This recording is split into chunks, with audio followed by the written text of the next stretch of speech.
నెహెమ్యా ప్రాకారాలు కట్టడం, గుమ్మాలు నిలవబెట్టడం, ఇప్పటికీ దరిదాపుగా 5 గుమ్మాలు గురించి విన్నాం. తను నిలవబెట్టిన మొట్టమొదటి గుమ్మం గొర్రెల గుమ్మం. గొర్రెల గుమ్మం దేనికి గుర్తు? రక్షణ. రెండవ గుమ్మం మీరు చెప్తా ఉండాలి. రెండవ గుమ్మం మత్స్యపు గుమ్మం దేనికి గుర్తు? ఆత్మల సంపాదన గుర్తు. మూడవ గుమ్మం దేనికి గుర్తు? పాత గుమ్మం, అంటే పునాది సిద్ధాంతాలకు మనం రావాలి. ఇందాక అన్న చక్కటి మాట చెప్పారు. ఈ కాలంలో ఆ కాలపు బోధ అనండి ఒకసారి. ఏ కాలం? అదే కలికాలం. కలికాలం ఇది. ఈ కలికాలంలో అపోస్తలుల బోధ అందించే కృప ప్రతి సేవకుడికి దేవుడు దయచేయాలి. ఎన్ని మోడర్న్ వచ్చినా కొత్త వింతలకు మనం పోకూడదు. Back to the basics. పునాది సిద్ధాంతాలకు ప్రతి ఒక్కరూ రావాలి. ఇది పాత గుమ్మం చెప్తున్న సందేశం. 4వది లోయ గుమ్మం. లోయ దేనికి గుర్తు? చెప్పండి. దీనత్వానికి గుర్తు. ప్రతి క్రైస్తవుడు దీనుడుగా బ్రతకాలి. మనం దీనులమో కాదో 7 లక్షణాలు ఉంటే దీనులం. వాటిలో 2-3 చోట అందరూ దొరుకుతారు. దిద్దుబాటు చేసుకుందాం గాక. ఆమెన్. ఓకే, అర్థమవుతుందా తల్లి? 5వ గుమ్మం చెప్పండి. విన్నాం. ఎవరైనా ముచ్చట్లు మాట్లాడితే ఏమంటారు చెప్పండి? ఇంకా బాగాలేదుగా నా మాట, కానీ బైబిల్లో రాయబడి ఉంది కదమ్మా. ఎవరైనా ముచ్చట్లు మాట్లాడుతామంటే వెంటనే అనండి. ఏమంటారు? ఎవరైనా కోపంతో మాట్లాడుతామంటే, సూర్యుడు అస్తమించే వరకే కోపం, సూర్యుడు అస్తమించే లోపు సమాధాన పడాలి. యేసయ్యకి మహిమ కలుగును గాక. ఈరోజు 6వ గుమ్మం. సరే, పెంట గుమ్మం శుద్ధీకరణ గుర్తు. శుద్ధీకరణ. ఎప్పటికప్పుడు మనలో ఉన్న వ్యర్థతలను మనం తొలగించుకునేటువంటి ప్రజలుగా ఉండాలి. 6వది అద్భుతమైనది. మనం ధ్యానించబోయే 6వ గుమ్మం ధార గుమ్మం అనండి. నెహెమ్యా గ్రంథం మీకు ఎక్కడ దొరకవు. అలాగని ఎవరికంటేనో మనం గొప్పవాళ్ళమని కాదు, కానీ ఓ వర్తమానం మీకు ఇవ్వటానికి గంటల తరబడి దేవుని దగ్గర మేము కనిపెట్టాలి. మీరు వినేది గంట సేపు ఏమో, కానీ ఆ గంట సేపు వర్తమానం కొరకు 100 గంటలో దేవుని దగ్గర మేము గడపాల్సి వస్తుంది. నెహెమ్యా గ్రంథం 3వ అధ్యాయం 15వ వచనం నుంచి చూడండి. అందరూ మీ బైబిల్ తెరిచి చూడండి. అటు వెనుక మిస్పా ప్రదేశమునకు అధిపతి అయిన కొల్హేజే కుమారుడైన షల్లూము దార యొక్క గుమ్మమును బాగు చేశాను. అంతవరకు ఆగుదాం. నా వైపు చూడండి. ఇక మిస్పా ప్రదేశానికి అధిపతి కొల్హేజే కుమారుడు షల్లూము ఈ దారగుమ్మాన్ని కట్టినట్లుగా పరిశుద్ధ లేఖనాల్లో చూస్తూ ఉన్నాం. దారగుమ్మము ఇంగ్లీష్లో గేట్ ఆఫ్ ఫౌంటైన్. అంటే ఈ గుమ్మం దగ్గర ఎప్పుడూ ఒక ధార ఊరుతూ ఉండేది. ఒక ఓట ఉబుకుతూ ఉండేది. ఆ ఓట ఉబికే స్థలాన్ని అక్కడ నిలవబెట్టిన గుమ్మానికి ఏమని పేరు పెట్టారంటే దారగుమ్మం అనే పేరు పెట్టారు. ఈ దారగుమ్మాన్ని గురించి రేపు పగలు కానీ రేపు రాత్రి కానీ నేను సందేశం అందిస్తాను. అయితే ఈ దారగుమ్మాన్ని కట్టినటువంటి వ్యక్తులు ఎవరయ్యంటే, ఇంకొకసారి, మిస్పా ప్రదేశమునకు అధిపతి అయిన కొల్హేజే కుమారుడు షల్లూము. ఎవరు కట్టారు చెప్పండి? షల్లూము ఎవరు? కొల్హేజే కుమారుడు. కొల్హేజే ఎవరు?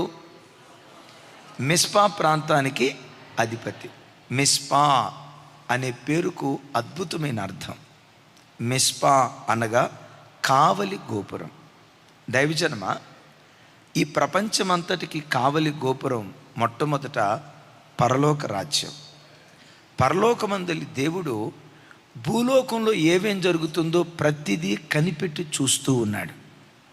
ఈ సృష్టి అంతటిలో మొట్టమొదటి కావలి గోపురం పరలోక రాజ్యం అయితే, ఆ పరలోక రాజ్యానికి ప్రతిబింబమే జీవము కలిగిన దేవుని సంఘం. విన్నారా? సంఘం 4 గోడలతో నిర్మించబడింది కాదు. సంఘం ఈ భూలోకానికి, ప్రపంచానికి ఒక కావలి గోపురం లాంటిది. మీరు అనొచ్చు, అన్నయ్య పరలోకాన్ని కావలి గోపురం అని ఎలా చెప్తాము? కావలి గోపురము అంటే ఆ కావలి గోపురంలో ఎవరుంటారు? టీచర్ గారి ఇంట్లో ఎవరుంటారు? టీచర్ గారి ఇంట్లో ఎవరుంటారు? లాయర్ గారి ఇంట్లో ఎవరుంటారు? డాక్టర్ గారి ఇంట్లో ఎవరుంటారు? ఇప్పుడు కావలి గోపురం దగ్గర ఎవరుంటారు? చూసారా, ఇట్ట చెప్తే కానీ అట్ట వస్తుంది, అర్థమైంది. రైట్. కావలి గోపురం దగ్గర కాపలా కాసేవాళ్ళు ఉంటారు. అంటే అటువైపు నుంచి ఎవరు వస్తున్నారు, శత్రువులు ఏమన్నా వస్తున్నారా, ప్రతి క్షణం కనిపెడతా ఉంటాడు. అటు కనిపెట్టి ఇటు పట్టణస్థులను హెచ్చరిస్తూ ఉంటాడు. ఒకవైపు కాపు కాస్తూ ఉంటాడు, గమనిస్తూ ఉంటాడు. ఎవరు వస్తున్నారు, పోతున్నారు, పట్టణంలో నుంచి ఎవరు వెళ్తున్నారు, పట్టణానికి ఎవరు వస్తున్నారు, వాళ్ళు శత్రువా మిత్రువా, ప్రతి దాన్ని కనిపెట్టేది ఎక్కడి నుంచి అంటే కావలి గోపురం. అయిలారా, ఈ ప్రపంచమంతటికి కావలి గోపురం పరలోక పట్టణం. చూడండి ఆ మాట, కీర్తనల గ్రంథం 33వ అధ్యాయం 14వ వచనం చూడండి ఒకసారి. 14వ వచనం.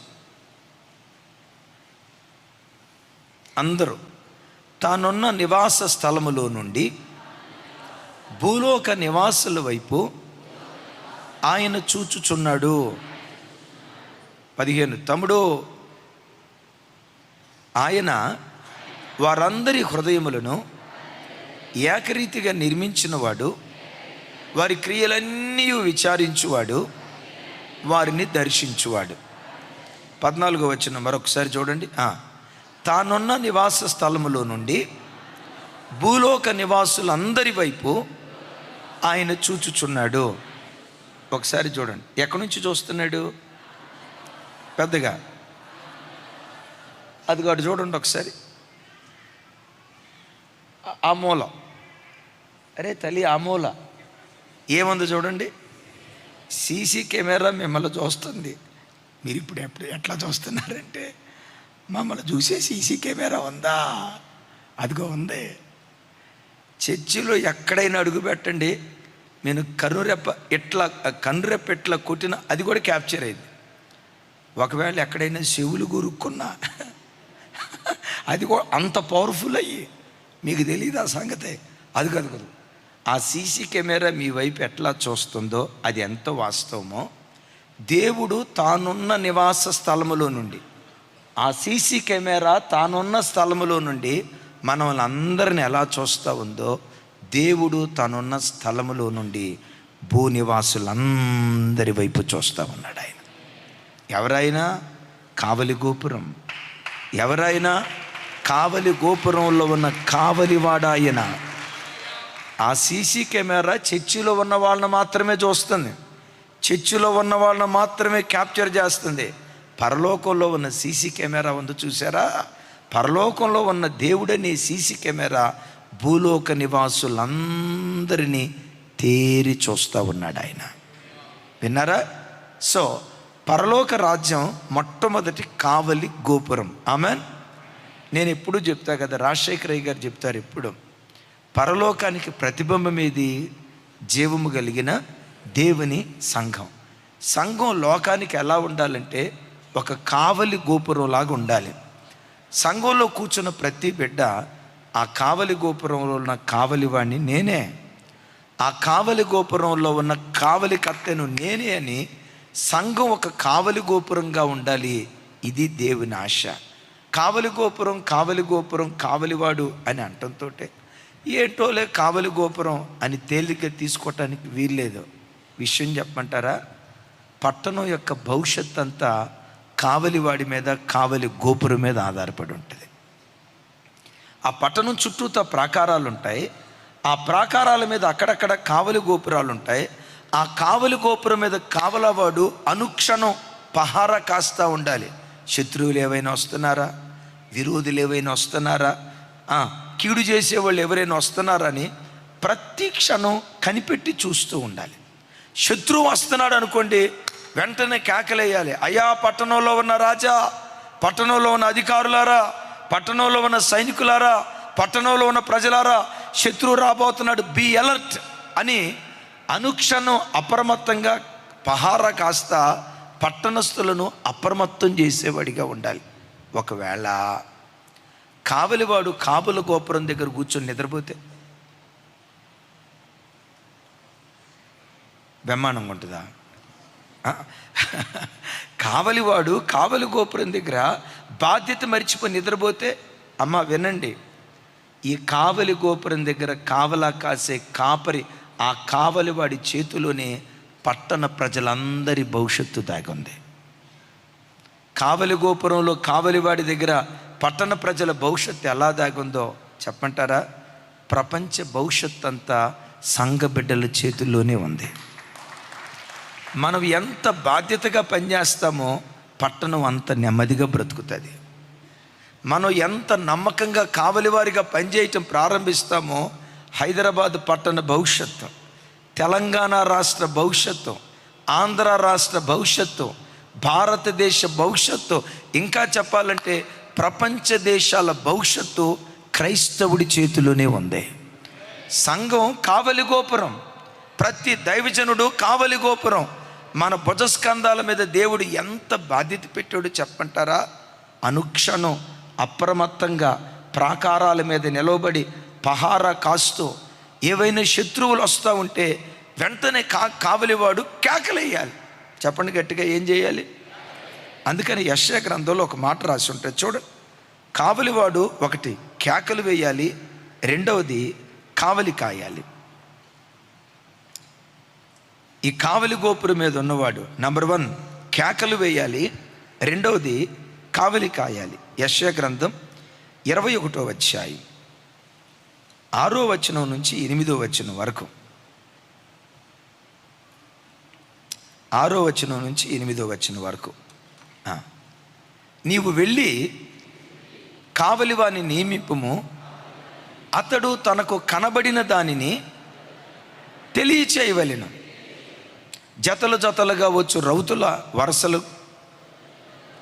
రౌతులను, వరుసలుగా వచ్చు గాడిదలను, వరుసలుగా వచ్చు ఒంటెలను అతనికి కనబడగా అతడు బహు జాగ్రత్తగా చెవియొగ్గి నిదానించి చూచును. సింహము గర్జించినట్లు కేకలు వేసి, నా ఏలినవాడా, పెద్దగా నా ఏలినవాడా. విన్నారా? మరొకసారి 6వ వచనం చూడండి, చిన్న 6వ వచనం. నీవు వెళ్ళి కావలివానిని నియమించుము, అతడు తనకు కనబడిన దాన్ని తెలియజేయవలెను. జతల జతలుగా ఏమొస్తున్నాయంట? జతల జతలుగా ఏమొస్తున్నాయంట? ఇప్పుడు తన కనబడిన దాన్ని బట్టి కావలివాడు ఏం చేయాలి? అయ్యయ్యో గుర్రాలు వస్తున్నాయి, అయ్యయ్యో రథాలు వస్తున్నాయి, అయ్యయ్యో శత్రువులు వస్తున్నారని తనకు కనబడిన దాన్ని బట్టి పట్టణస్థులను హెచ్చరించాలి. అమ్మా, అయ్యా, నా వైపు చూడండి. ఈ స్థలంలో కూర్చొని మీ మీద అధికారం చేసేవాళ్ళం కాదు, మమ్మల్ని అర్థం చేసుకోండి. మీ మీద పెత్తనం చేసేవాళ్ళం కాదు. మేము ఎవరేమో తెలుసా? మీ భవిష్యత్తు అంతా దేవుడు మా చేతులు పెట్టాడు. భవిష్యత్తు మా చేతులు పెట్టిన తర్వాత మేమేం చేయాలో తెలుసా? మీ కుటుంబాలను పాడు చేసే శత్రు సంబంధమైన పాపం ఏది మీ ఇంటిలో జొరబడ్డా కావలి వారిగా ఉన్న మేము హెచ్చరించేటువంటి వారిగా ఉండాలి. అన్నా అన్నా అన్నా నా వైపు చూడన్నా, అన్నా మన ఇంట్లో ఈ కార్యం జరుగుతుంది, బిడ్డ దారి తప్పిపోతున్నాడన్నా, అలా జరగనియొద్దన్నా, పాప ఎట్లా దారి తప్పిపోతుంది అక్క పాప అట్లా చేయకుండా జాగ్రత్త తీసుకోండి అక్క అని మీ పిల్లల్లో కనబడింది కానీ, మీలో కనబడింది కానీ, సంఘంలో కనబడిన లోపాలను గూర్చి కానీ ఎట్లా చెప్పాలో తెలుసా అంటాడు అందుకని చదివేటప్పుడు బాగా చదవాలి. ఎట్లా గర్జించాలంట? సింహం గర్జించినట్లుగా ఆఖరి వాళ్ళ వరకు వినబడేటట్లుగా సింహము గర్జించినట్లుగా కావలివాడు గర్జించాలి. అమ్మో, వీళ్ళని గద్దిస్తే సంఘం మానేస్తారేమో, వీళ్ళని ఒక మాట అంటే సంఘానికి రావటం ఆపేస్తారేమో, వీళ్ళు సంఘానికి రావటం ఆపేస్తే మనకు వచ్చే దశంభాగాలు పోతాయేమో, మనకు వచ్చే కానుకలు పోతాయేమో, మన సంఘ బిడ్డల సంఖ్య తగ్గిపోద్దేమో అని కావలివాడు మౌనంగా ఉంటే ఈ కావలివాడు ఈ ప్రజల ఆత్మలకు ఉత్తరవాది అయిపోతాడు. అమ్మా, నా వైపు చూడండి. మన మీద దేవుడు ఎంత బాధ్యత ఉంచాడంటే, ఇమాన్యుయల్ మినిస్ట్రీస్ తెలంగాణ రాష్ట్రానికి ఒక కావలి గోపురం, తెలుగు ప్రజలకు ఒక కావలి గోపురం, భరత గడ్డకు ఇమాన్యుయల్ మినిస్ట్రీస్ ఒక కావలి గోపురం, ప్రపంచ దేశాలకు ఇది ఒక కావలి గోపురం. కావలివాడు పదే పదే చెప్పండి ఏం చేయాలి? ఇప్పుడు కావలివాడికి అది కనపడాలంటే గొర్రెలు వస్తున్నాయా, మేకలు వస్తున్నాయా, గుర్రాలు వస్తున్నాయా, గాడిదలు వస్తున్నాయా? కావలివాడికి అది కనపడాలంటే కావలివాడు ఏం చేయాలి? చెప్పాలి. ఎట్లా అంటే కనపడదు. మరలా చెప్తున్నా, పట్టణ భవిష్యత్ అంతా ఎవరి మీద ఆధారపడి ఉంది? మీ అందరి భవిష్యత్ అంతా మా మీద ఆధారపడి ఉంది. మేమెంత నమ్మకంగా పనిచేస్తామో మీ కుటుంబాలు అంతగా కాపాడబట్టడానికి దేవుడు కృప చూపిస్తాడు. పెద్దగా చెప్దాం ఆమేన్. కావలివాడు కాపలా కాస్త నిద్రపోవటం ఎంత ఘోరమైన పాపమో చెప్తా. అలెగ్జాండర్, ద గ్రేట్ అలెగ్జాండర్, ఆయన మహా గొప్ప రాజుగా పరిపాలన చేస్తున్న రోజుల్లో ఈ కాపలాగాయమని సైనికులను పెట్టాడట. ఆ సైనికులను పెట్టి వీళ్ళు ఎట్లా బాధ్యతగా పనిచేస్తున్నారు లేదని మారువేషంతో అలెగ్జాండర్ సైనికులను చూడటానికి వెళ్ళారట. ఒకడు గోడ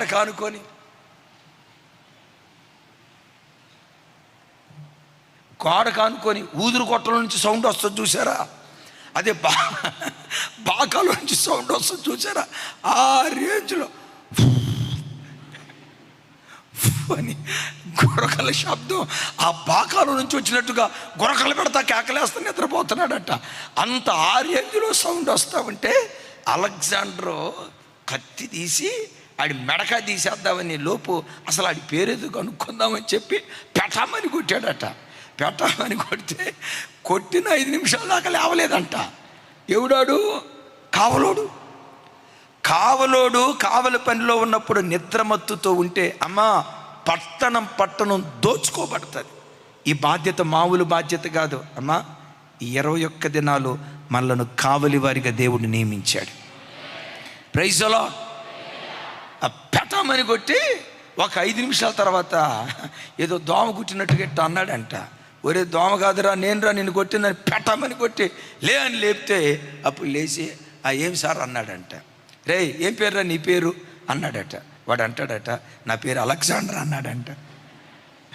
అప్పుడు అలెగ్జాండర్ చక్రవర్తి అంటాడంట, పేరన్నా మార్చుకో బతుకన్నా మార్చుకో, నా పేరు అలెగ్జాండర్ రా, నేను రాజుండ్రా అని వేషం తీస్తే రాజా తప్పైపోయింది క్షమించు రాజా అని మోకరించి కాళ్ళ మీద పడ్డాడట.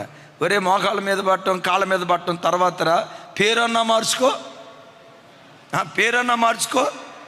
ఎందుకు మార్చుకోమంటావు రాజా అంటే నేను అలెగ్జాండర్ రా, ఒట్టి చేత్తో ప్రపంచాన్ని జయించినోండ్రా. కావలితనంలో ఉన్నప్పుడు చైనా ఉంది చూసారా? గ్రేట్ వాల్ ఆఫ్ చైనా పేరున్నారా? అసలు ప్రపంచ వింతల్లో చైనా గోడలు ఒక వింత. అలాంటి దుర్భేద్యమైన కోట గోడలు ఉన్న చైనా పట్టణం, చైనా దేశం 2 సార్లు దురాక్రమణకు గురైందట.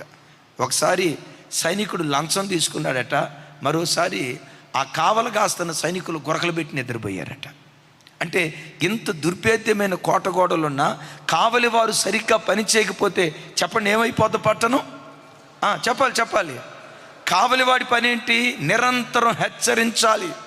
ఐలారా అమలారా, ఎప్పుడైనా సంఘంలో హెచ్చరిస్తా వాక్యం చెప్తా ఉంటే దేవా దిద్దుబాటు చేయి నాయనా, సరిచేయి నాయనా, హెచ్చరింపుతో కూడుకున్న వాక్యం మాకు దయచేయి, ఇంకెలా బ్రతకాలో మీ సేవకుని ద్వారా మాతో మాట్లాడని సేవకుడు హెచ్చరించేటప్పుడు ఎప్పుడు సింహం గర్జించినట్లుగా గర్జించేటువంటి వాడై ఉండాలి. ఒకటి కేకలు వేయాలి కావలివాడు. రెండవది ఏం చేయాలి? దేవా రాత్రులు కావలి కాయాలి, మొరపెట్టాలి. ఎలా మొరపెట్టాలో చూడండి ఆ మాట. యెషయా గ్రంథం 62వ అధ్యాయం 6-7 వచనాలు. 6-7 వచనాలు. యెషయా గ్రంథం.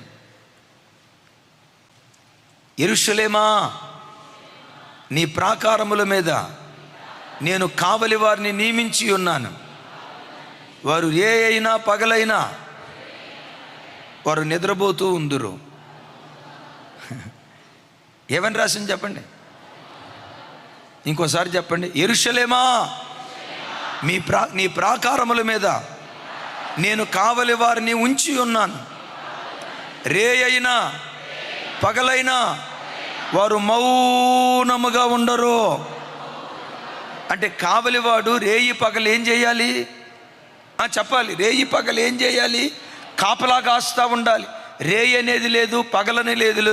రేయింబవళ్ళు కాపలా కాస్తాలి, మౌనంగా ఉండకూడదు. 7వ వచనం, యెహోవా జ్ఞాపకర్తలారా విశ్రమించకుడి, ఆయన యెరూషలేమును స్థాపించు వరకు, లోకమందంతటా దానికి ప్రసిద్ధి కలుగు చేయు వరకు ఆయనను విశ్రమింపనీయుకుడి.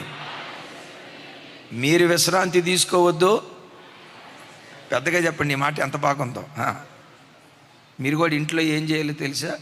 మీరు నిద్రపోకూడదు, ఇంట్లో నిద్రపోనియకూడదు. ఆ కృప దేవుడు మనకిచ్చును గాక. పౌలు చెరసాల్లో ఉంటే, పౌలు శీల చెరసాల్లో ఉన్నప్పుడు నిద్రపోయారా? ఆళ్ళు నిద్రపోలా? చెప్పండి సార్. ఆళ్ళు నిద్రపోలా, ఖైదీల్ని నిద్రపోనేయలేదు. యేసయ్యకి మహిమ కలుగును గాక. మీరు విశ్రమింపకుడి, ఆయనను విశ్రమింపనీయకుడి. ఆయన తన దక్షిణ హస్తాన్ని చాపి మీ జీవితాల్లో కార్యం చేయును గాక. అందరు నా వైపు చూడండి. 6వ వచనంలో అంటాడు, అమ్మా, ఇమాన్యుయల్ మినిస్ట్రీస్లో ఉన్న ప్రతి విశ్వాసి కావలి గోపురంలో ఓ కావలి కత్తె, ఓ కావలివాడు. ఏం చేయాలి? మనం రేయింబవళ్ళు దేవుని సన్నిధిలో మొరపెడుతూ ఉండాలి. రేయింబవళ్ళు. ఇందాక లాజర్ అని చెప్పారు కదా, ఏ టైంలో ప్రార్థన చేసేవాడంట? విన్నారు కదండి. మధ్యరాత్రి మేలుకొని వచ్చినప్పుడు మధ్యరాత్రి మోకరించి ప్రార్థన చేసేవాడు. ప్రతి దైవజనుడు, ప్రతి విశ్వాసి రేయింబవళ్ళు, దేవా నా సంఘాన్ని కాపాడు, నశించిపోతున్న ఆత్మలను మీ తట్టు త్రిప్పుకో, నిజదేవుడు ఎవరో తెలియక నిర్దేవులను నా దేశంలో ప్రజలు ఆరాధిస్తున్నారు, వాళ్ళని నీ తట్టు త్రిప్పయ్యా, వాళ్ళని నీ వైపు తీసుకోయ్యా, మమ్మల్ని త్రిప్పుకున్నట్లుగానే వాళ్ళను త్రిప్పుకోయ్యా అని. రే అనేది లేదు, పగలనేది లేదు. కావలివాడు నిరంతరము దేవుని సన్నిధిలో మొరపెడుతూ ప్రార్థన చేసేటువంటి వాడై ఉండాలి. అడుగుదాం, యేసయ్యకి మహిమ కలుగును గాక. అలాంటి ప్రార్థన దేవుడు మన ఒక్కొక్కరి మీద కొమ్మరించినట్లు చప్పలు కొడుతూ దేవునికి స్తోత్రాలు చెప్దాం.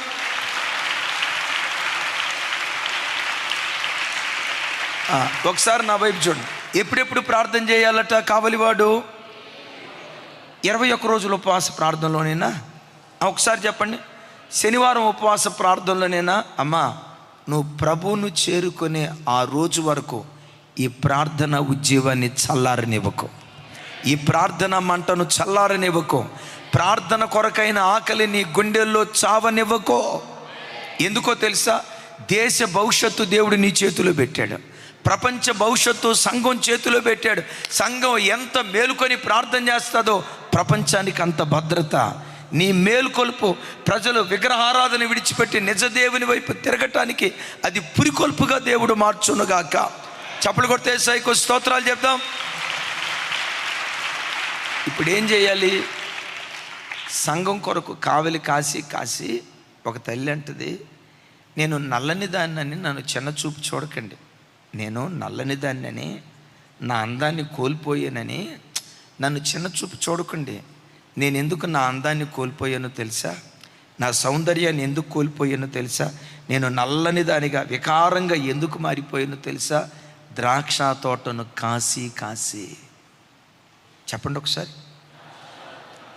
ద్రాక్ష తోటను కాసి ద్రాక్ష తోటకు కావలి కత్తిగా ఉండి నా నిద్ర చంపుకొని, నా ఆకలి చంపుకొని, రాత్రింబవళ్ళు ద్రాక్ష తోటను కాసి నా అందాన్ని కోల్పోయాను అంటది. బిడ్డలారా, సంఘాన్ని కాసే విషయంలో, సంఘం కొరకు ప్రార్థించే విషయంలో నీ అందాన్ని కోల్పోవాలి. ఒక్కళ్ళు కూడా ఆమేన్ చెప్పలా. అభి ఇట్రా,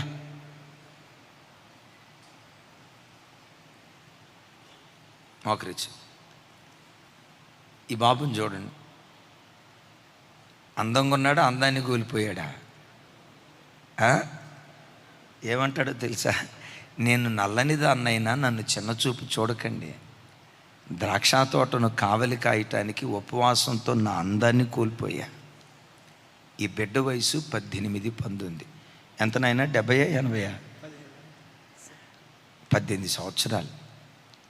మేమందరం ఉపవాసం ఉన్నామంటే సేవకురాలు ఏం చెప్పారంటే, పిల్లలు వచ్చి కొంచెం వద్దులే, 20 సంవత్సరాల్లో పిల్లలు మీరు అంత ఉండలేరులే, వద్దులే, మీరు భోజనం చేయండి అని చెప్పారు. ఆ పిల్లలు ఏమన్నారు తెలుసా? ప్రత్యేకంగా వీడికి పేరు పెట్టింది నేనే. వీళ్ళ ఊరు వెళ్ళి వాళ్ళ నాన్న మా అబ్బాయికి పేరు పెట్టడానికి మీరు మా ఊరు రావాలన్నారు. చింతల విశ్వాసులు వాళ్ళ ఊరు వెళ్ళి ఈ పిల్లోడికి పేరు పెట్టి, సరే సేవకు వచ్చాడు. చిన్నపిల్లోడు కదా, తల్లి పక్కలో పండుకోవాల్సిన వయసు, ఇంట్లో ఉండాల్సిన వయసు, బ్యాగ్ తగిలించుకొని స్కూల్కి కాలేజీకి వెళ్ళాల్సిన వయసు. వద్దొద్దు, నువ్వు ఉపవాసం ఉండొద్దు చిన్న అంటే ఏమన్నాడు తెలుసా? అన్న, 50 సంవత్సరాల వయసులో మీరున్నప్పుడు, 50 సంవత్సరాల వయసు ఉన్న మీరుంటే 18 సంవత్సరాలు నేను ఉండకపోతే ఎట్టన్నా, నేను కూడా ఉంటానా అన్న అన్నాడు. సరే ఉంటే ఉన్నావురా, మొదటి వారం రోజులు ఉపవాసం ఉండు, తర్వాత వారం రోజులు ఫుల్గా తిను, మరలా చివరి వారం ఉపవాసం ఉండన్న. ఆ మాట అంటే ముఖం మాడిసాడండి. ఈడో ముఖం మాడిసి ఏమన్నాడు తెలుసా? అన్నయ్య నేను కూడా ఉంటాను అన్నయ్య, నేను కూడా ఉంటాను అన్నయ్య అన్నాడు. ఎవరి పోయిన సంవత్సరం ఉన్నావు, జ్వరం వచ్చింది, వద్దురా నాయన, నువ్వు చిన్నోడు, వయసుని చిన్నది, వద్దురా అంటే, లేదన్నా నేను కూడా ఉంటానన్నా, నేను కూడా ఉంటానని ఏడుపు ముఖం పెట్టాడు. వద్దో, ఒక వారం రోజులు ఉపవాసం ఉండి తర్వాత పోయి టిఫిన్ చేసుకొని పంపిస్తే, విచిత్రం తెలుసా? ఆ రోజు భోజనం చేయకుండా ఫెయితోలో ఉపవాసం ఉండి ప్రార్థన చేసుకున్నాడంట. ఏమన్నా తెలుసా? ఎట్టాగైనా నేను ఉపవాసం ఉండేటట్టుగా, అన్న అక్క అంగీకరించేటట్టుగా, దేవా అన్న అక్క మనసు మార్చు నాయన. మరి అన్నాడేమో ఫరో హృదయం మార్చినట్టుగా, నేను ఫరోని కాదురా నాయన, ఫరో హృదయం మార్చినట్లుగా అన్నోళ్ళ హృదయం మార్చాయి అని ఏమని ప్రార్థన చేశాడో తర్వాత పిలిచి, సార్ నువ్వు ఉంటానంటే మేము ఎందుకు వద్దంటావు నాయన, నువ్వు ఉండాలనుకుంటే ఉండు అంటే ఏమన్నాడు తెలుసా? మీ మనసు మార్చేటట్టుగా నేను ప్రార్థన చేశాను అన్న. అయ్యుడు మావులోడు కాదు. ఇంకో మాట చెప్పంటారా? మనకి ఈ సంవత్సరం కొత్త పాట వచ్చింది, ఒకసారి చెప్పండి. అందుకో నా ఉపవాస ప్రార్థన, ధూపము వలె నా యేసయ్య, అన్నపానములు మరిచి నీ సన్నిధిలో చేసేద నీతో సహవాసం. ఆ 2 లైన్లోనే ఈ బిడ్డ రాసింది, ఈ బిడ్డ రాసింది. ఆ తర్వాత అన్నీ మేము అందరం కలిసి రాసాం. పెట్ట కొంచెం కోతగన్న. ప్రతి క్రైస్తవుడు ద్రాక్ష తోటను కావలి కాసే విషయంలో అందం కోల్పోవాలా? చూడండి ఒకసారి నవ్వు నాయన. ఒక్క మాటలో చెప్పాలంటే వరద బాధితుడు ఉన్నట్టున్నాడు. విన్నారా? ప్రపంచ భవిష్యత్తు సంఘం చేతులు దేవుడుంచాడు. ప్రపంచ భవిష్యత్తు సంఘం చేతులు దేవుడుంచాడు.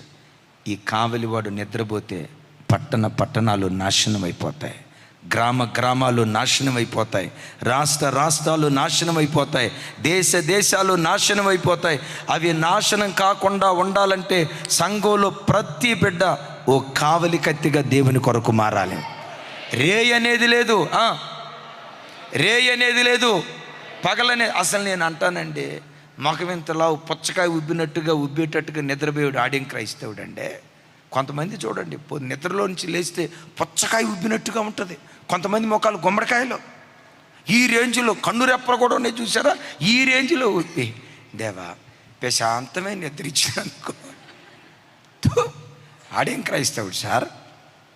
ద్రాక్ష తోటను కావలి కాసే విషయంలో రోగిష్టిదాని అయిపోవాలి, బలహీనురాలి అయిపోవాలి, నీ అందాన్ని కోల్పోవాలి, నీ సౌందర్యాన్ని కోల్పోవాలి.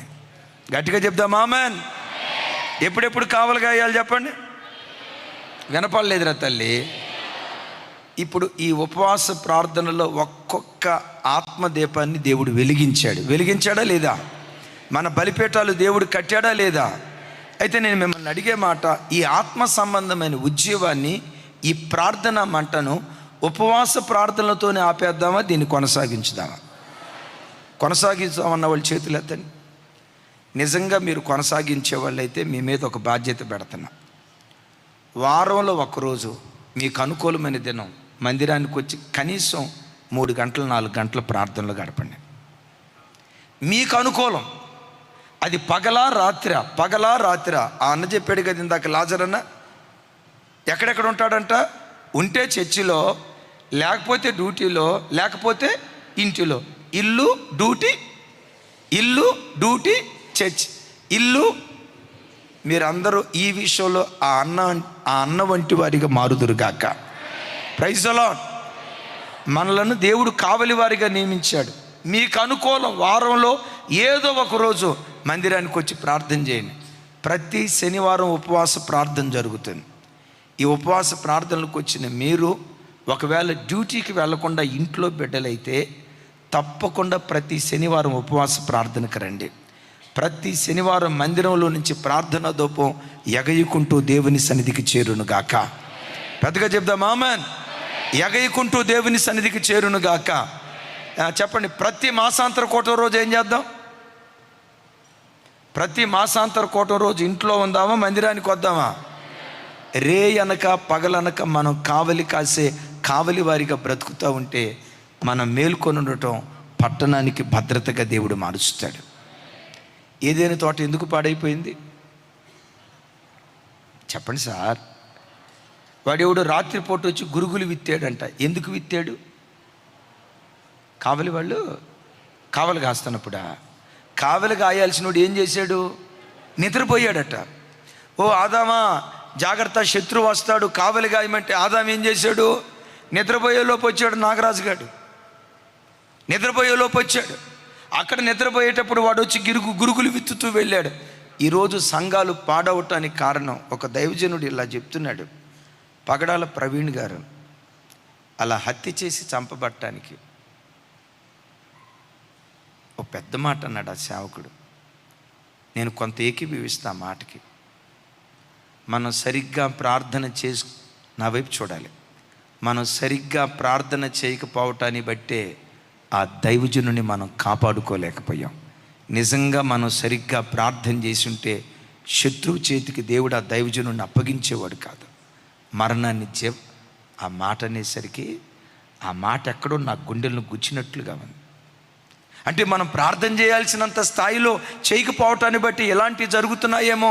ఆ మాట విన్న తర్వాత దేవా మరెక్కువగా ప్రార్థన చేయాలని పురికొల్పు దేవుడిచ్చాడు. నువ్వు కావలి కత్తివే. రేయి పగలు ఎప్పుడు మెలకు వచ్చినా మోకరించు. రాత్రిపూట నిద్ర పట్టలేదా? దేవా నాకు నిద్ర రానందుకై నీకు పెద్దగా రాత్రిపూట నాకు నిద్ర రానందుకై నీకు స్తోత్రం అని చెప్పి వెంటనే ఏం చేస్తారు? మోకరించండి. ఆ మోకాళ్ళ మీద నువ్వు నిద్రలోకి వెళ్ళిపోయే వ్యక్తిగా ఉండాలి. ఎప్పుడు మెలకు వచ్చిన ప్రార్థన. కావలి కాసి, ద్రాక్ష తోటను కావలి కాసి మన సౌందర్యాన్ని కోల్పోయే వ్యక్తులుగా ఉందుముగాక. అలా ఎవరుంటారో ఆ సంఘం ఈ తరానికి మిస్పాలాగా దేవుడు ప్రతిష్ఠిస్తాడు. ఈ తరానికి మిస్పాలాగా ప్రతిష్ఠిస్తాడు. మరొకసారి చెప్తున్నా, తల్లి వారంలో ఒక్కరోజు మందిరానికి వచ్చి ప్రార్థన చేయండి. ప్రతి శనివారం ఉపవాసం ఉండండి. 21 రోజుల ఉపవాస ప్రార్థనే కాదు, ఈరోజు మీ డైరీలో రాసుకోండి. వారంలో ఒక్కరోజు ఉపవసించి ప్రార్థన చేస్తానయ్యా, నేను కావలి కత్తెను, రే అనక పగలనక కేకలేస్తూ కావలిగా వస్తానయ్యా అని. ఇలాంటి కావలి గోపురాలుగా దేవుడు మన ఒక్కొక్కరిని ప్రతిష్ఠించును గాక. చప్పలు కొడుతూ స్తోత్రాలు చెప్దాం. రైట్. ఆ తర్వాత రాయబడిన మాట ఏంటంటే, త్వరగానే ముగిస్తాను చూడండి. మిస్పాకు అధిపతి అయిన, ఆ మాట చూడండి ఒకసారి.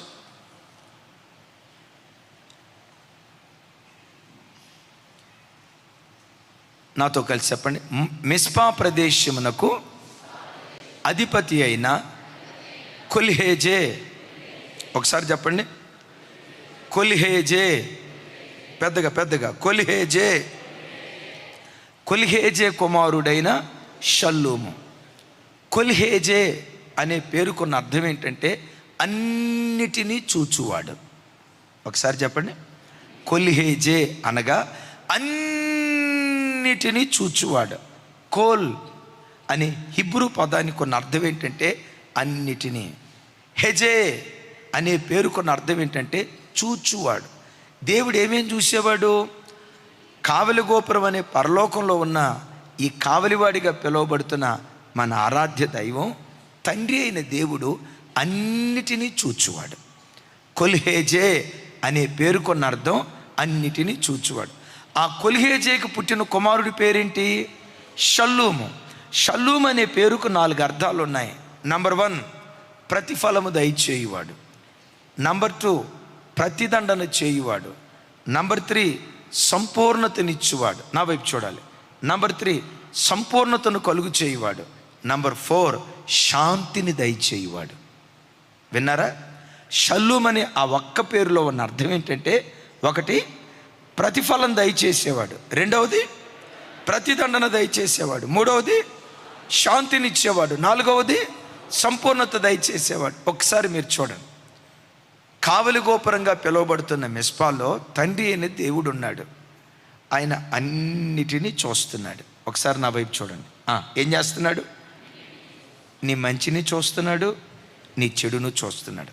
నువ్వు బహిరంగంగా చేసిన మంచిని చూస్తున్నాడు, చాటును చేసిన చెడును చూస్తున్నాడు. నువ్వు కార్చిన కన్నీళ్లు చూస్తున్నాడు, నువ్వు చేస్తున్న ఉపవాసాన్ని చూస్తున్నాడు, నువ్వు పెడుతున్న మొరను చూస్తున్నాడు, దేవుని సన్నిధిలో నువ్వు అంగలారుస్తున్న నీ అంగలార్పును చూస్తున్నాడు. 1 కాదు,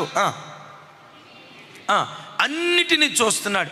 అన్నిటిని చూసే పరంపరలో కొందరికి ప్రతిఫలాన్ని, సంపూర్ణతను, శాంతిని దయచేస్తున్నాడు, మరికొందరికి ప్రతిదండన దేవుడు విధిస్తున్నాడు. నా ప్రార్థన, మనలో ఎవ్వరికి ప్రతిదండన విధించేటట్లుగా మనం బ్రతుకుందుముగాక. ఆ దేవుడు మనల్ని చూసి నిశ్చయంగా మనకు ప్రతిఫలం దయచేయునుగాక, సంపూర్ణత దయచేయునుగాక, శాంతిని దయచేయునుగాక. ఒకసారి చెప్పండి గట్టిగా ఆమేనని. మిస్పాలో ఉన్న అధిపతి పేరేంటి చెప్పండి? అప్పుడే మర్చిపోయారా? కొల్హేజే.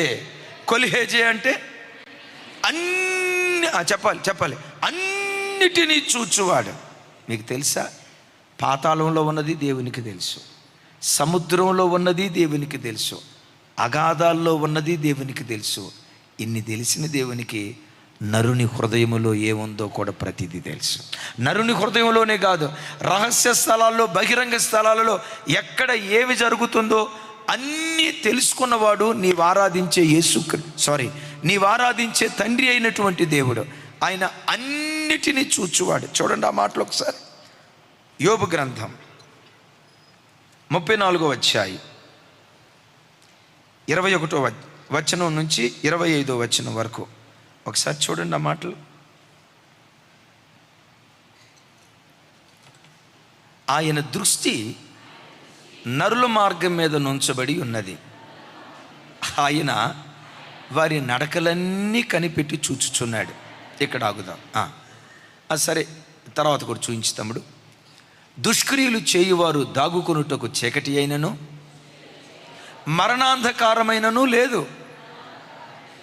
ఒకడు న్యాయ విమర్శలోనికి రాకముందు బహుకాలము అతనిని విచారణ చేయుట దేవునికి అగత్యము లేదు. విచారణ లేకుండానే బలవంతులను ఆయన నిర్మూలన చేయుచున్నాడు, వారి స్థానమున ఇతరులను నియమించుచున్నాడు. అసలు ఈ మాట మామూలు మాట కాదు. ఏమండే అభి, నువ్వే ఇట్రా.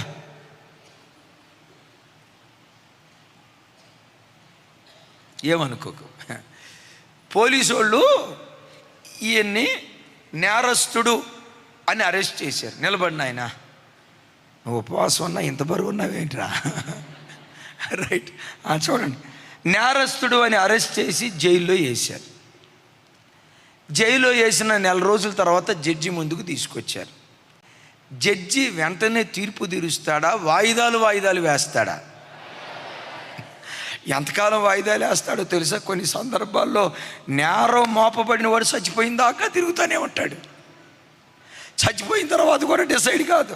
చూడండి, ఈయన నేరం చేశాడని పోలీసు వాళ్ళు అరెస్ట్ చేసి జైల్లో పెడితే ఇదే నెల ఆగస్టు నెల కదా, సెప్టెంబర్ 30వ తారీఖున నీకు మరలా వాయిదా ఉంది పో. ఆ సెప్టెంబర్ 30 వచ్చిందిరా. ఇదిగో మరలా డిసెంబర్ 31వ తారీఖున నీకు వాయిదా ఉంది, పో రా. డిసెంబర్ 31వ తారీఖు వచ్చింది. ఇదిగో డిసెంబర్ 31 కాదు కానీ ఏమిరా, ఆగు చెప్తా. డిసెంబర్ 31 అయిపోయిందే, ఇప్పుడు వచ్చావు కదా, మరలా ఫిబ్రవరి 31వ తారీఖు ఉంటుంది నీకు వాయిదా. అదే తెలిసిలేమ్మా. చూసి సార్ ఏమన్నారు, ఫిబ్రవరి 28, 29 కదా సార్. సర్లే మార్చి 1వ తారీఖున రా, పో. ఈ భూలోకపు న్యాయాధిపతి తీర్పు తీర్చాలంటే బహుకాలము గడిచింది. అప్పుడే వెళ్తున్నావు రా నాయన, మార్చి 1వ తారీఖు రా. మార్చి 1వ తారీఖు వచ్చావా, చేతులు కట్టుకొని సార్ వచ్చానా, వచ్చావా?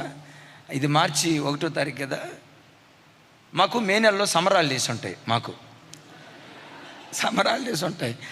ఏప్రిల్ 30వ తారీఖు వచ్చాయి. ఓకే, ఏప్రిల్ 30వ తారీఖు వాయిదా. వచ్చేటప్పుడు మీ లాయర్ని కూడా తీసుకొని రా. ఓకే, మీ లాయర్ పెట్టుకున్నావా లాయర్ని, లేకపోతే గవర్నమెంట్ తరఫున లాయర్ని పెట్టమంటావా? లాయర్ని పెట్టుకున్నావా?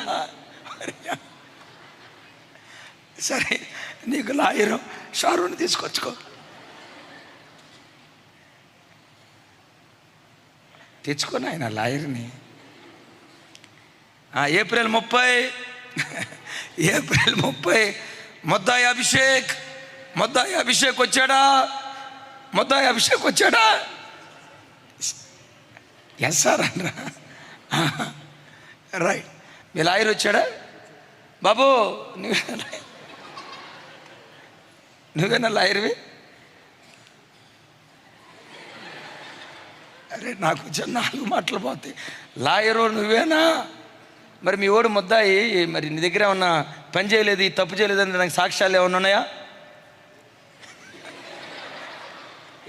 తప్పు చేయలేదని చెప్పడానికి ఉన్నాయి. సేకరిస్తాడు. సేకరించి తీసుకుంటారా, పో. మరలా వాయిదా. సమ్మర్ హాలిడేస్ ఎప్పుడు అయిపోతాయి? మే నెల 30వ తారీఖుతో అయిపోతాయి. ఓకే, జూన్ 1వ తారీఖున రా, పో. జూన్ 1వ తారీఖున ఈయన తప్పు చేశాడని నేరం చేసి ఈయన మీద కేసు పెట్టిన వాళ్ళు ఉన్నారు. ఆ కేసు పెట్టిన వాళ్ళు ఎవరయ్యా? కేసు పెట్టిన వాళ్ళు అంటే ఇజ్రాయేలీట్రా. ఆ ఇజ్రాయేల్ వస్తా బాబు, ఇతను నేరం చేశాడని నువ్వేమన్నా లాయర్ని పెట్టుకున్నావా? పెట్టుకోపోయి తీసుకొచ్చుకో. ఈయన లాయర్ ఎవరు? కృపావరం రాతమ్ముడా, ఆయన లాయర్. ఇక్కడ మీరు డిఫెన్స్ లాయరు, ఇటుండి నాయన, మీ లాయర్ నాయన అటుండు అన్న, మీరు ఇటుండి లాయర్లో నాయ. బాబు, ఇతను మీ ఇంట్లో దొంగతనం చేసింది ఇతనేనా? దొంగతనం చేసేటప్పుడు నీకు దొంగతనం చేశాడు ఇతనే చేశాడని నీకు ఎట్లా తెలుసు? చూడటం కాదు, సీసీ కెమెరాలు అని చెప్పు. మీ దగ్గర సీసీ కెమెరా ఆధారాలు ఉన్నాయా? అయితే జూన్ నెల ఇంకా నాకు చాలా కేసులు ఉన్నాయి. నీకు జూన్ 1 కదా, సెప్టెంబర్ 1వ తారీఖు మొత్తం ఎవిడెన్స్ అంతా తీసుకొచ్చి మొత్తం సబ్మిట్ చేయండి. ఆ తర్వాత నేను ఒకసారి ఎంక్వైరీ చేస్తాను. ఇంకా అది కాకుండా ఇంకేమన్నా ఉన్నాయా? ఇదిగో లాయరు, పోలీసు వాళ్ళు నీకు వచ్చారు కదా, మీ ఇంటికాడ దొంగతనం చేసి వీళ్ళ ఇంట్లో దొంగతనం చేసి వెళ్ళేటప్పుడు మీ సీసీ కెమెరాలు రికార్డ్ అయింది కదా, ఆ తర్వాత స్ట్రీట్ సీసీ కెమెరాలు రికార్డ్ అయిందా? తెలియలేదా? అయితే అది కూడా తీసుకుంటారా. సెప్టెంబర్ 1 సార్, సెప్టెంబర్ మాకు చాలా కేసులు ఉన్నాయి సార్. సరే, డిసెంబర్ 1వ తారీఖు పో. చెప్పులు అరిగేదాకా తిప్పి అక్కడే సగం వాళ్ళ ప్రాణం పోద్ది. ఈ తిరుగుడు కార్యక్రమానికి అద్భుతం. లాయర్లు కూడా ఎంత మంచి వాళ్ళు అంటే కేసు తొందరగా తేల్చడం. ఎందుకంటే తొందరగా తేలిస్తే వాళ్ళకు వచ్చేది పోద్ది. చెరువులో ముసలి ఉందట. కేసీఆర్ గారు ఒక కథ చెప్తారు. చెరువులో ముసలి ఒకటి ఉందట. ఆ ముసలి జనాలు చంపుతాదేమనే భయంతో కావలి వాడిని నియమించారట. బాబు, నీకు నెల జీతం ఇస్తాను, ఎప్పుడైనా ముసలి బయటకు వచ్చిందంటే ఒక్కసారి చూసి ఈడు తీసుకొని పొడిసేసాయి అయిపోద్ది అని చెరువు దగ్గర కావల వాళ్ళని నియమించారట. అద్భుతం. ఆ ముసలి ఇతను కావలివాడిగా నియమించబడిన నాటి నుంచి ఎవరిని చంపలా, ఎవరిని చంపలా. ఎట్ దట్ సేమ్ టైం ఈ కావలివాడు ముసలను కూడా చంపలా. 15 సంవత్సరాల తర్వాత మళ్ళాంటి వాడు వచ్చి, ఏమయ్యా 15 సంవత్సరాలు కావలా ఉన్నావు, జనాలను కాపాడేవు, బాగానే ఉంది, మరి ఆ ముసలను చంపొచ్చు కదా అంటే మనోడు అన్నాడంట, ఆ ముసలను చంపితే నా ఉద్యోగం పోదా? నా ఉద్యోగం ఉండాలంటే మీరున్నారా, ఉద్యోగం ఉండాలంటే ముసలు ఉండాలా, ముసలు ఉంటేనే నాకు ఉద్యోగం, ముసలు పోతే నా ఉద్యోగం ఊస్టింగ్ అయిపోద్ది. అందుకని దాన్ని చంపను, దాని బారిన పడకుండా కాపాడతా. అందరు లాయర్లు అట్లా ఉండరు, కానీ తొందరగా లాయర్లు కేసు ఎందుకు తేల్చారంటే అన్న వాడు ఆధారం పోతుంది. ఇప్పుడు వేసాను వాయిదా, ఇక జాలిపోండి.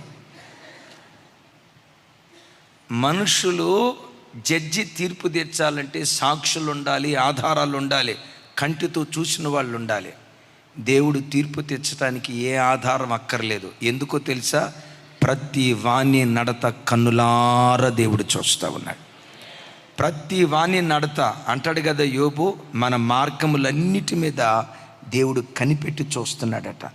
నువ్వు కూర్చోవటం దేవునికి తెలుసు, నువ్వు లేవటం దేవునికి తెలుసు, త్రోవన ఆ మాట చూపిస్తాడు, నువ్వు త్రోవన వెళ్ళటం తెలుసు, నువ్వు చేసే ప్రతి కార్యం. అంటాడు ఆయన దృష్టి నరుల మార్గం మీద ఉంచబడింది. ఎక్కడ ఉంచబడింది? నరుల మార్గం మీద ఉంచబడింది. వారి నడకలన్నీ. తమ్ముడు, చెల్లి, ఎప్పుడు జీవితంలో ఒకటి గుర్తుంచుకో, నిన్ను చూసే దేవుడు ఒకరున్నారు. ఒక కావలి గోపురం నిరంతరం నేను పహారా కాస్తుంది. నువ్వు కూర్చోవటం, లేవటం, పండుకోవటం, త్రోవన వెళ్ళటం, ప్రతిదీ దేవుడు చూస్తున్నాడు అన్న సంగతి ఎప్పుడు ఎరిగి మనం బ్రతుకుదాం గాక. ఆ తర్వాత అంటాడు, లోకపు న్యాయాధిపతులు తీర్పు తెచ్చడానికి ఎన్నో వేద్యాలు, అక్కడే తమ్ముడు, ఎన్నో వేద్యాలు, ఎన్నో కార్యక్రమాలు చేయాలి అంటాడు భక్తుడు. ఒకడు న్యాయ విమర్శలోకి రాకముందు బహుకాలము విచారణ చేయుట దేవునికి అగత్యం లేదు. మరేం చేస్తాడు ఆయన? 24వ వచనం, విచారణ లేకుండా సాక్షులను పిలవాల్సిన అవసరంలా. బాబు, ఇది కళ్ళతో చూసింది ఎవరు రండి, ఈ మాటలు వింది ఎవరు రండి అని విచారణ చేయాల్సిన అవసరం దేవునికి. విచారణ లేకుండానే బలవంతులను ఆయన నిర్మూలన చేస్తాడు, వారి స్థానములో ఇతరులను నియమిస్తాడు. చప్పుడు కొడుతూ దేవునికి స్తోత్రాలు చెప్తారు. బిడ్డలారా, ఒక విలువైన మాట చెప్పి నేను ముగింపుకి వెళ్తా. ఎప్పుడు ఒకటి గుర్తుంచుకో, ఓ తల్లి హాగరు దేవునికి ఏమని పేరు పెడుతుందంటే చెప్పండి, ఇంకెవరైనా చెప్పండి, అది కాకుండా చూచుచున్న దేవుడు అని అందే, కానీ వాస్తవంగా అక్కడున్న పదం వేరు. ఎవరైనా ఇంకో కోణంలో అదే మాట, కానీ అక్కడున్న పదం వేరు. చెప్పండి ఎవరైనా తెలిస్తే. ఎస్, థ్యాంక్ యూ మా, థ్యాంక్ యూ. తల్లి నిలవబడరా, ఈ చెల్లికి అందరు చప్పట్లు కొట్టండి. ఏం చెప్పారో తల్లి చెప్పు, ఆగండి. నన్ను చూచుచున్న వానిని నేను చూచి తిని. సంఘం ఏ స్థాయికి ఎదగాలో తెలుసా? నిన్ను చూసే దేవుణ్ణి చూడగలిగే కన్నులు నీకుండాలి. హాగరేమంటుందంటే, చూచుచున్న దేవుడవు నీవే కాదు, దానికి ముందు అన్న మాట ఏంటో తెలుసా? నన్ను చూచుచున్న వానిని నేను చూచి తిని. నిన్ను చూసే దేవుణ్ణి నిజంగా నువ్వు చూడగలిగితే, నంబర్ 1, ప్రతి క్షణం భయంతో బ్రతుకుతావు. నంబర్ 2, ప్రతి క్షణం ధైర్యంగా బ్రతుకుతావు. ఏమన్నాను చెప్పండి? 2 భిన్నమైన మాటలు. ఎస్, ఏం చెప్పింది చెప్పండి? నిన్ను చూచుచున్న వానిని చూడగలిగే నేత్రాలు నీకుంటే ప్రతి క్షణం భయంతో బ్రతుకుతావు. నిన్ను చూచుచున్న వానిని చూడగలిగే కన్నులు నీకుంటే ప్రతి క్షణం, ఏమన్నాను పెద్దగా చెప్పండి సార్, ప్రతి క్షణం ధైర్యంగా నువ్వు బ్రతుకుతావు. అట్టెట్టనన్నా భయం ధైర్యం అంటావేంటి? ఓ మాట, ఈ పిల్లలు ఉన్నారు కదా, ఎంత మంచి పిల్లలో చక్కగా వాక్యం వింటారు, చక్కటి వాక్యం వింటారు చిన్నపిల్లలు కదా, అప్పుడప్పుడు కోతి చేష్టలు కూడా చేస్తారు. కోతి చేష్టలు చేస్తారు. చిన్నపిల్లలకి అవసరం అట్టాటి. నేనేం దాన్ని ఏం పెద్ద తప్పు పట్టట్లేదు, కానీ ఆ చిన్నపిల్లలు చక్కగా వాక్యం వింటా ఈలోపు ఏం చేస్తారో తెలుసా? అందరూ ప్రార్థన చేయండి మోకరించను అన్నప్పుడు ఒక కోతివాడు మోకరించినట్టే మోకరిస్తాడు. అటువైపు ఉన్నవాడిని ఏం చేస్తాడో తెలుసా? పెటామని కొడతాడు. కొట్టి స్తోత్రం స్తోత్రం స్తోత్రం స్తోత్రం అంటే ఈ పక్కేమిటున్న పిల్లోడు చూసి వాడు పక్క నవ్వుతాడు. నేను చూస్తా. మళ్ళీ వాడు ఏం చేస్తాడో తెలుసా? రేయ్ ఈయన కొట్టరా వీడి మీద కోపం ఉందేమో, రే ఈయన కొట్టరా అని సైకి చేస్తారు. అందరు కళ్ళు మూయండి నేను చెప్తానా? వాడు ఏం చేస్తాడో తెలుసా? ఇటు పక్కని పెటామని కొడతాడు. కొట్టిన తర్వాత ఆ కొట్టించుకున్నవాడు ఇటువైపోడు ఎవర్రా కొట్టిందని లోపు అసలు చూడండి అపరభక్తుల్లాగా స్తోత్రం స్తోత్రం స్తోత్రం స్తోత్రం స్తోత్రం. అసలు వాళ్ళని చూస్తే బాబోయ్ ఎంత భక్తిపరులు రాన్నట్టు అనిపిస్తుంది. స్తోత్రం స్తోత్రం అంటారని. ఒకసారి అది నేను చూసా. నేను చూసేసరికి అదే పక్కెంటున్నాడు, వాడిని కొట్టరా ఈయన కొట్టరా అని సైకి చేసేవాడు. వాడు ఎప్పుడైతే నన్ను చూసాడో చూడండి, వినండి, నన్ను చూచుచున్న వాణిని చూచి తిని అది చూస్తే ఏమైద్దో చెప్తా. ఆడేం చేస్తాడు? ఇట్లా అంటున్నాడు. వాడికి అర్థం కాక ఏం చేసాడు తెలుసా? ఆ పక్కెంటోని పెట్టమని కొట్టాడు. వాడు అంటాడు అన్నా ఎట్లా అన్నాడు. అన్నా అంటే వాడికి అర్థం కాక ఏంటి అన్నాడు. అన్న చూస్తున్నాడు అన్నా. వాడి ఎంత హుషారుడు చూడండి. అక్కడి నుంచి అసలు ఎంత అటెన్షన్ అయిపోయాడంటే నాకు ఆ పిల్లలను చూసినప్పుడు నాయనోయ్. ఇప్పుడు చూడండి, అప్పటిదాకా తొంటర పనులు చేసినోడు, ఆడిని కొట్టినోడు, ఈయన్ని కొట్టినోడు, ఈళ్ళు గిల్లినోడు, ఆడిని గిల్లినోడు ఇప్పుడు అటెన్షన్గా అసలు యోబు అన్నలా కూర్చున్నాడు. ఇప్పుడు ఎంత భక్తిగా ఉన్నాడు. ఎందుకు కూర్చున్నాడు చెప్పండి? వానిని చూచుచున్న వానిని చూశాడు. నేను చూసింది ఆ నిమిషమే. ప్రతి క్షణం నేను చూసే దేవుడు ఒకరున్నారు. అదొక్కటి గుర్తుంచుకో. నా మాట వింటున్నాడు. నా క్రియలు చూడటమే కాదు, నా హృదయాన్ని పరిశీలిస్తున్నాడు ఆయన. ఆ దేవుడు ఎంత గొప్పోడో తెలుసా? నోట నుంచి మాట బయటకు రాకమునిపే ఆ మాట హృదయంలో ఉన్నప్పుడే ఏ మాట రాబోతుందో దాన్ని కూడా ఎరిగినటువంటి దేవుడు. మనుషులు మాట బయటకు వచ్చిన మాట చూస్తారు. దేవుడు బయటకు వచ్చిన మాటే కాదు, కొన్ని సందర్భాల్లో పెదాల్లో నుంచి వచ్చిన మాట ఉంటుంది, లోపటుండే మాట ఉంటుంది. అక్క ప్రైజ్లాడక్క, బాగున్నావా అక్క, నిన్నంతా నువ్వే గుర్తొచ్చావక్క, అక్క ఇంట్లోకి రాక్క అని పెదాలతో అంటుంది. లోపల కొంతమంది అసలు ఇది రాకుండా ఉంటే పోయేదిగా. దేవుడు పెదాల మాట చూడ్డు. చూస్తాడు? హృదయంలో కూడా తొంగి చూడగలిగిన హృదయ పరిశోధకుడు ఈ దేవుడు. హృదయ పరిశోధకుడు. అమ్మ కూర్చోడు తల్లి. హృదయ పరిశోధకుడు ఈ దేవుడు. సో నిన్ను చూచుచున్న వాణిని నువ్వు చూడాలి. ఆమెన్. సరే, అదే పిల్లోడు ఒక మాట చర్చి నుంచి అట్లా బయటికి వెళ్తున్నాడు. ఎవడో ఒక అన్యుడు, ఒక బయటోడు ఆ పిల్లోడు చూసి పెట కొట్టడానికి అట్లా చేయి పట్టుకున్నాడు. కొట్టబోతున్నాడు. గడగడ వణుకుతా, అన్న అంకుల్ కొట్టొద్దు అంకుల్ అని గడగడ వణుకుతున్నాడు. సరిగ్గా అప్పుడు నేను అదే మార్గం గుండా వెళ్ళా. అరే మన పిల్లోడు లాగున్నాడే అని అక్కడ ఆగా. వాడు నన్ను చూడనంతసేపు అన్న కొట్టొద్దనని గడగడ వణుకుతాడు. అట్లా తలదిప్పే పరంపరలో ఒకసారి నన్ను చూసాడు అనుకో, అప్పుడు దాకా కొట్టొద్దు అన్నవాడు, ఏమన్నా ఎందుకు కొడతావు అదుగో మా అన్న ఉన్నాడు చూడు అంటాడు. నన్ను చూడటంతో వాడికి ఎంత ధైర్యం వచ్చింది. ఇప్పుడు నిన్ను చూసే దేవుడు ఒకరున్నారు అన్నది నీకు తెలిస్తే నువ్వు మోకరించి ప్రార్థన చేసేటప్పుడు ప్రవాహములాగా కన్నీళ్ళు విడుస్తావు. నేను కార్చే కన్నీటి చుక్కలకు నా దేవుడు ప్రతిఫలం ఇస్తాడు. నేను ఏడ్చే ఏడుపుకు నా దేవుడు ప్రతిఫలం ఇస్తాడు. నా ఉపవాసం వ్యర్థం కాదు. నా కన్నీళ్లు వ్యర్థం కాదు. లోకమంతా సుఖభోగాలలో తల తూగుతూ ఉంటే శరీరాన్ని చంపుకొని, లోకపు కోరికలు చంపుకొని సజీవ యాగంగా క్రీస్తు బలిపీఠం దగ్గర యాగమైపోతున్నానే, నా ప్రార్థన చూసే దేవుడు ఒకరున్నారు, ఆయన చూస్తున్నాడు అన్న గ్రహింపు నీకుంటే గమనించండి, పిడుగులాంటి వార్తన్నా హృదయాన్ని బ్రద్దలు చేసే సంగతులు జరిగిన దేవుడున్నాడని ఒక్క ధైర్యంతో లోకంలో బ్రతకగలుగుతాం. ఒక్క మాట చెప్పమంటారా ముగించమంటారా? ఏడు కూర్చున్న తర్వాత మాకు వాటం కోసానా చెప్పమంటారు కదమ్మా.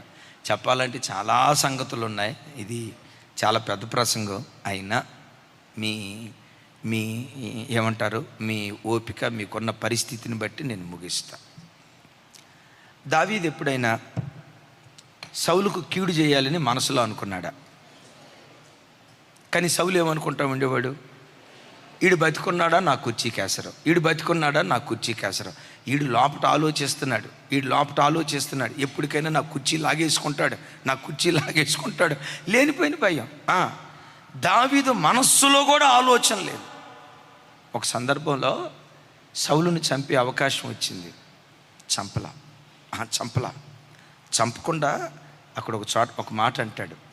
అందరూ చుట్టూతో ఉన్న వాళ్ళు అంటారు, మావయ్య ఇట్లా వదిలిపెడితే కాదు, ముళ్ళుతోనే తీయాలా, ఒక్క దెబ్బతో వేసేయి, నీకు వేయటానికి మనసు రావట్లేదా, నువ్వు కళ్ళు మూసుకో, మేము వేసేస్తాం. నువ్వు ఒక మాట అను, ఏమంటావు, అను, మేము వేసేస్తాం అన్నారు. నేను అనరా పొరపాటున, సరే నువ్వు అనకపోతే మేమే వేసేస్తాం అన్నారు. వద్దురా, యెహోవా చేత అభిషేకించబడిన వాడిని. ఎందుకన్నాడు తెలుసా? నా చేతుల నిర్దోషత్వాన్ని దేవుడు చూస్తాడు, ఏదో ఒక రోజు షల్లూములాగా ప్రతిఫలం దయచేస్తాడు. ఆయన పేరు షల్లూం అనే పేరుకున్న అర్థం ఏంటి? ప్రతిఫలం ఇస్తాడు, ప్రతిదండన. సౌలుకు ప్రతిదండన వేసే దేవుడు ఉన్నాడురా, నేనెందుకు చేయాలా పని, నేనెందుకు ఆ పని చేయాలా? నా చేతుల నిర్దోషత్వాన్ని చూడండి. ఆ మాట సమూయేలు 2వ గ్రంథం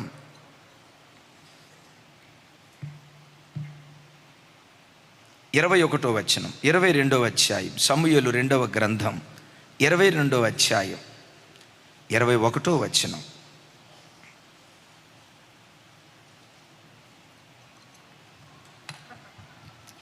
నా నీతిని బట్టి ఆయన నాకు ప్రతిఫలం ఇచ్చెను, నా నిర్దోషత్వమును బట్టియే నాకు ప్రతిఫలం ఇచ్చెను. తమ్ముడు కొంచెం వెనక్కి వెళ్ళు, వెనక్కి 20 రైట్, అదే కదా, రైట్, సారీ, ఒక్కసారి చిన్న మాట అక్కడ మిస్ అయింది.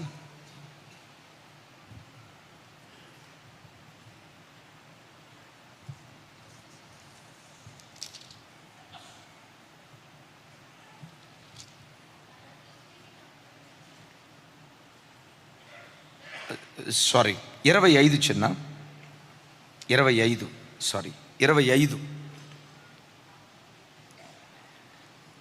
నాతో కలిసి చెప్పండి. కావున నేను నిర్దోషిన యుండుట యెహోవా చూచెను, తన దృష్టికి కనబడిన నా చేతుల నిర్దోషత్వాన్ని బట్టి నాకు ప్రతిఫలం ఇచ్చెను. చప్పలు కొడుతూ దేవునికి స్తోత్రాలు చెప్దాం అందరూ గట్టిగా. నేను నిర్దోషినయుండుట యెహోవా, ఆ మాట చెప్పాలి, యెహోవా, పెద్దగా యెహోవా కాదు, తర్వాత మాట యెహోవా, అదే చెప్పాలి, యెహోవా. ఇంకొకసారి చెప్పండి, యెహోవా.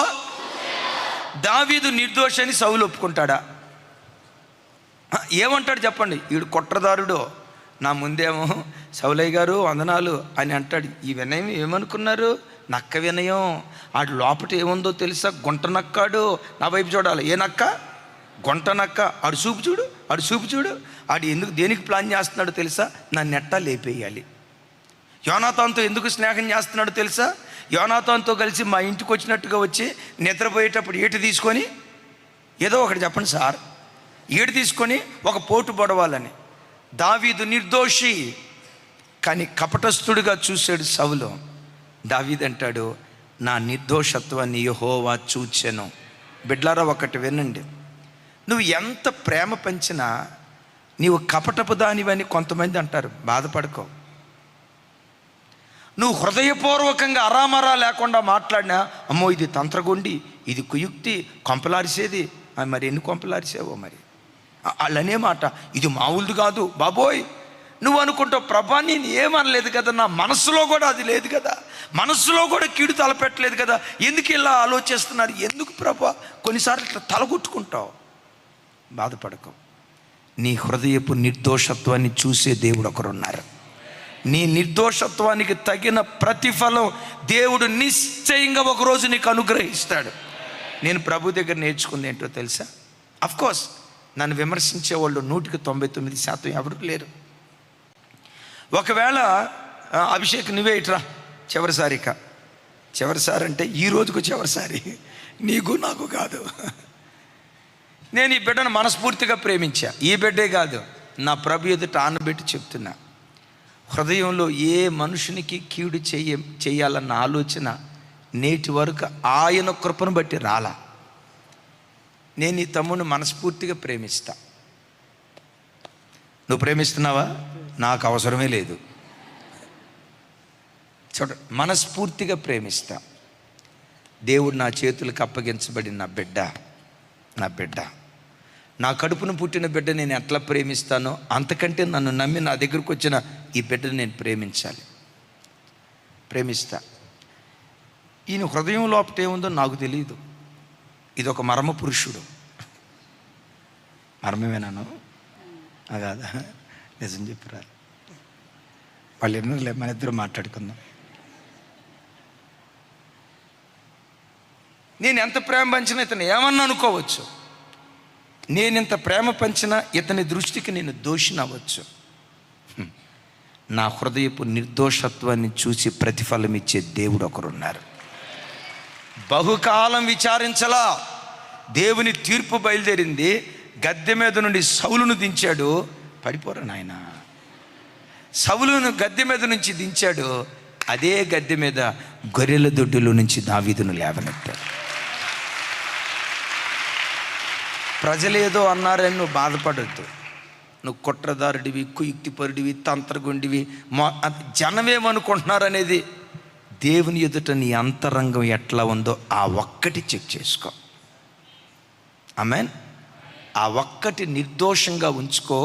నీ చేతుల నిర్దోషత్వాన్ని చూసి నిశ్చయంగా నీ దేవుడు ప్రతిఫలం ఇచ్చునుగాక అంటాడు. నోవాహుతో ఒక మాట చూడండి. ఆ మాట ఇంక వెళ్ళిపోయిన 7వ అధ్యాయం 1వ వచనం.